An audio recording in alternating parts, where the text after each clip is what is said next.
Good morning students. आज हम लोग स्टार्ट करने जाने हैं यूनिट 9.1। तो जो यूनिट का नेम है वो है internal trades, meaning and type. तो फर्स्ट ऑफ ऑल हम लोग मीनिंग के बारे में डिस्कस करेंगे। अब यहाँ पर क्या बताया गया है, इंटरनल ट्रेड क्या होती है।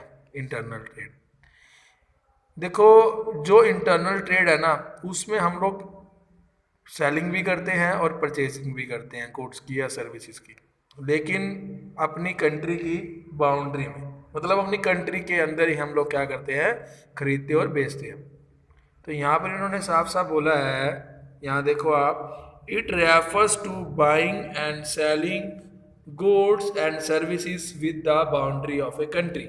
मतलब अगर मैं इंडिया की बात करूं तो इंडिया के अंदर हम कुछ भी अगर खरीदते हैं या बेचते हैं, ठीक है, चाहे वो गुड्स है चाहे वो सर्विसेज है, तो वो बेटा हमारा इंटरनल ट्रेड कहलाएगा।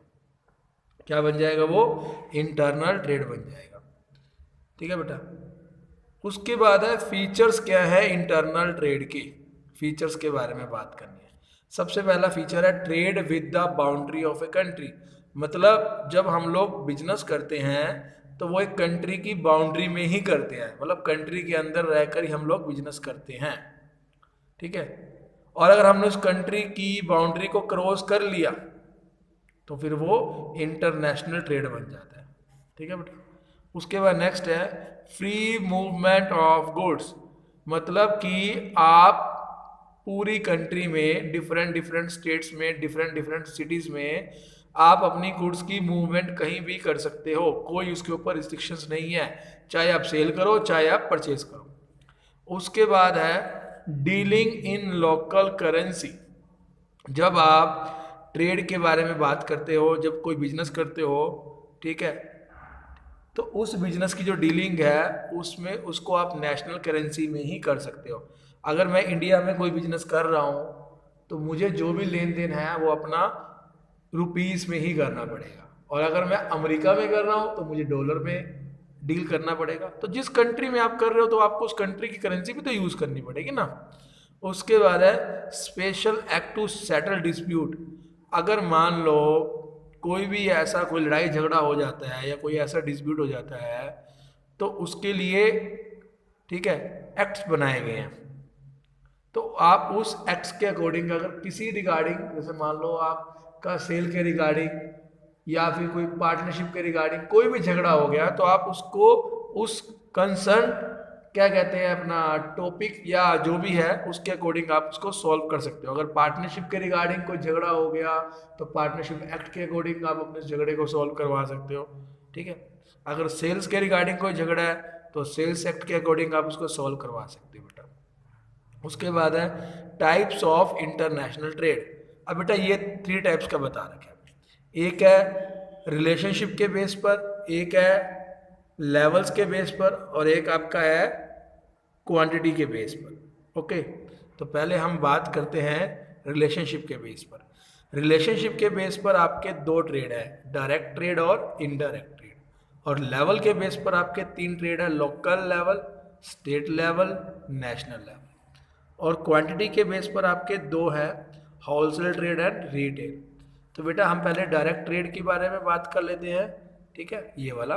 उसके बाद हम फिर इनडायरेक्ट ट्रेड के बारे में बात करेंगे। अब यहाँ पर देखो डायरेक्ट ट्रेड क्या होता है, यहाँ पर आपको डायग्राम दिया हुआ है ना। तो डायग्राम को पहले समझो। देखो यहाँ पर क्या है, जो एक सीक्वेंस चलता है, अगर हमने कुछ भी गुड्स लेनी है तो सबसे पहले प्रोड्यूसर उस गुड्स को प्रोड्यूस करेगा, फिर प्रोड्यूसर उस गुड्स को होलसेलर के पास भेजेगा, फिर होलसेलर रिटेलर के पास भेजेगा। रिटेलर वो होता है जो हमारी गली मोहल्ले में दुकान होती है जिसकी, उसको बोलते हैं रिटेलर। फिर रिटेलर आगे कंज्यूमर को, मतलब जिससे हम खरीदते हैं, फिर वहाँ जाएगा। तो ये एक प्रोसेस है। लेकिन हम बात कर रहे हैं डायरेक्ट ट्रेड की। डायरेक्ट ट्रेड में क्या होता है, जो प्रोड्यूसर होता है ना, वो अपनी सीधा गुड्स किसको भेजेगा, सीधा कस्टमर को। तो इनके बीच में जो ये 2 मीडिएटर्स हैं ये क्या हो जाएंगे, एलिमिनेट, खत्म हो जाएंगे। इसको हम बोलते हैं डायरेक्ट ट्रेड। अब जैसे आप लोगों ने कई बार टीवी पे शो आते हैं, कई आजकल तो 24 आवर्स टीवी पे शो चलते रहते हैं गुड्स को सेल, क्या कहते हैं, अपना सेल के रिगार्डिंग। तो उसमें क्या होता है, जो प्रोड्यूसर होता है ना, आप सीधा वो अपनी गुड्स कस्टमर को भेजता है, मतलब जो गुड्स बनाने वाली कंपनी है वो सीधा कस्टमर को अपनी गुड्स भेजती है, ठीक है। तो इसको हम बोलेंगे डायरेक्ट ट्रेड। चाहो तो आप यहाँ पढ़ के देख लो, यहाँ पर क्या है, कह रहा है यहाँ पर कुछ मीडिएटर्स हैं इंटरनल ट्रेड में। एग्जाम्पल जैसे यहाँ पर दिया हुआ है, प्रोड्यूसर अपनी गुड्स होलसेलर को देगा, होलसेलर अपनी गुड्स रिटेलर को, ठीक है, फिर कस्टमर के पास भेजेगी। तो इस रिलेशनशिप को हम लोग क्या बोलते हैं, इस तरह से इन्होंने देखा हुआ है। लेकिन यहाँ पर जो प्रोड्यूसर अपनी गुड्स डायरेक्टली कंज्यूमर को सेल करता है, इसमें मीडिएटर वगैरह कुछ नहीं आते, तो इसलिए हम इसको क्या बोलते हैं, डायरेक्ट ट्रेड्स। तो बेटा वही चीज़ बात है जो मैंने आपको बताई है। उसके बाद है एडवांटेजेस क्या है डायरेक्ट ट्रेड के, no artificial scarcity of goods. अब देखो यहाँ पर कह रहा है कि जब हम गुड्स सेल करते हैं मीडिएटर के थ्रू, तो कभी कभी क्या होता है, जैसे कई बार हमें ना थोड़ा सा जैसे कोई बार डर वगैरह लगता है या कुछ और भी प्रॉब्लम होती हैं, ठीक है, तो वो प्रॉब्लम इसके सामने शो नहीं होती कभी भी, ठीक है, कभी भी शो नहीं होती, क्योंकि प्रोड्यूसर आपको गुड्स सेल कर रहा है, सीधा सीधा प्रोड्यूसर आपको गुड्स भेज रहा है। तो अगर आपको उसके रिगार्डिंग कोई कंप्लेंट करनी है तो सीधा आप प्रोड्यूसर को या कंपनी को कर सकते हो। लेकिन अगर आप मीडिएटर के थ्रू ले रहे हो तो पहले हम रिटेलर को बोलेंगे, रिटेलर उसको बोलेगा क्या नाम है, होलसेलर को, फिर आगे होलसेलर कंपनी को बोलेंगे, तो इसमें काफ़ी डिले भी हो जाता है। उसके बाद है receipt of original goods by consumer. अब कई बार देखो आजकल सबके मन में एक बिलीव बना हुआ है कि जब हम कोई कंपनी से सामान लेते हैं ना तो वो कंपनी हमें ओरिजिनल सामान ही देगी। तो ये होता भी ऐसा है, अगर हम सीधा कंपनी से सामान ले रहे हैं तो हमें ओरिजिनल गुड्स ही मिलेंगे यहाँ पर। उसके बाद है डबल प्रॉफिट ऑफ प्रोड्यूसर। अब देखो यहाँ पर तो अगर प्रोड्यूसर होलसेलर को दे रहा है तो सिर्फ प्रोड्यूसर इसी से प्रॉफिट चार्ज करेगा, बस इससे और इससे नहीं कर सकता।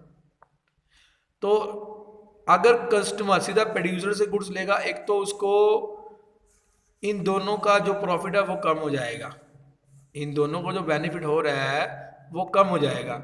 कुछ बेनिफिट इसको हो जाएगा इसका, और कुछ बेनिफिट इसको हो जाएगा, इसको थोड़ा प्राइस कम मिल जाएगा, ये इससे जो प्रॉफिट ले रहा है अब थोड़ा सा प्रॉफिट इससे ले लेगा, एक्स्ट्रा ले लेगा, और इसका तो इसको तो वैसे भी प्राइस ज़्यादा देना पड़ रहा था, अब थोड़ा सा इसका प्राइस कम हो जाएगा तो ये भी खुश हो जाएगा। तो इसीलिए इसको एक तरह से डबल प्रॉफिट हो जाता है प्रोड्यूसर को, ठीक है बेटा। उसके बाद है availability of goods at lower price to consumer.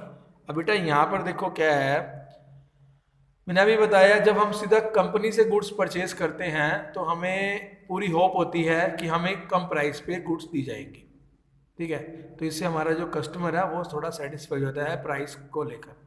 उसके बाद है benefit of cash sales to producer. अब जब प्रोड्यूसर गुड सेल करता है ना होलसेलर को, तो हो सकता है कि पूरी उधार हो जाए, हो सकता है 50-50% हो जाए, हो सकता है 70-30 उधार 30% कैश, या हो सकता है 20% कैश 80% उधार, ऐसा भी होता है।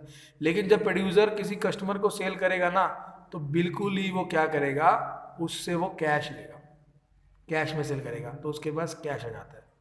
उसके बाद है इनडायरेक्ट ट्रेड। इनडायरेक्ट ट्रेड में क्या होता है, इसमें ना हम लोग ना मीडिएटर्स की हेल्प लेते हैं, इन दोनों की हेल्प लेंगे, ठीक है। अब देखो यहाँ पर इन्होंने डायग्राम बना रखा है, पीछे मैं दिखा देता हूँ। अब देखो यहाँ पर 3 तरीके हैं, एक तो हम होलसेलर के रिगार्डिंग होलसेलर के थ्रू सेल करेंगे, एक हम रिटेलर के थ्रू भी सेल कर सकते हैं, और एक सीधा भी सेल कर सकते हैं। तो 3 तरीके हमारे पास सेल करने के, लेकिन हम लोग इनडायरेक्ट पढ़ रहे हैं तो इनडायरेक्ट में हम लोग हेल्प लेते हैं मीडिएटर्स की। तो यहाँ किसकी हेल्प ली है हमने, होलसेलर की। इस मेथड में क्या होगा, जो प्रोड्यूसर अपनी गुड्स किसको सेल करेगा, होलसेलर को, फिर आगे होलसेलर क्या करता है, रिटेलर को, फिर बाद में रिटेलर कस्टमर को सेल करता है। तो ये जो मेथड इन्होंने बता भी रखा है, देखो कैसे, पहले प्रोड्यूसर किसको सेल करेगा, मैंने कोई पढ़ाया भी था, किसको, होलसेलर को, होलसेलर रिटेलर को, रिटेलर कंज्यूमर को। फिर रिटेलर के थ्रू इसमें क्या होता है कि जो कंपनी होती है ना, कंपनी वो किसको सेल करेगी, रिटेलर को, रिटेलर आगे कस्टमर को सेल करेगा। फिर थ्रू द एजेंट। अब इस मेथड में क्या होता है, जो प्रोड्यूसर है अपनी गुड्स होलसेलर को, रिटेलर को नहीं दे रहा, बल्कि वो अपनी गुड्स एजेंट को दे रहा है। फिर आगे एजेंट क्या करता है, ब्रोकर्स को देता है, या जो उसके कमीशन एजेंट होते हैं उसको सामान देता है। तो ये 3 तरीके हैं आपके पास। उसके बाद है on the basis of level, 3 level है, local level trade. Local level trade में क्या होता है, जो हमारा जो बिजनेस होता है वो एक विलेज या डिस्ट्रिक्ट लेवल तक ही होता है, ठीक है।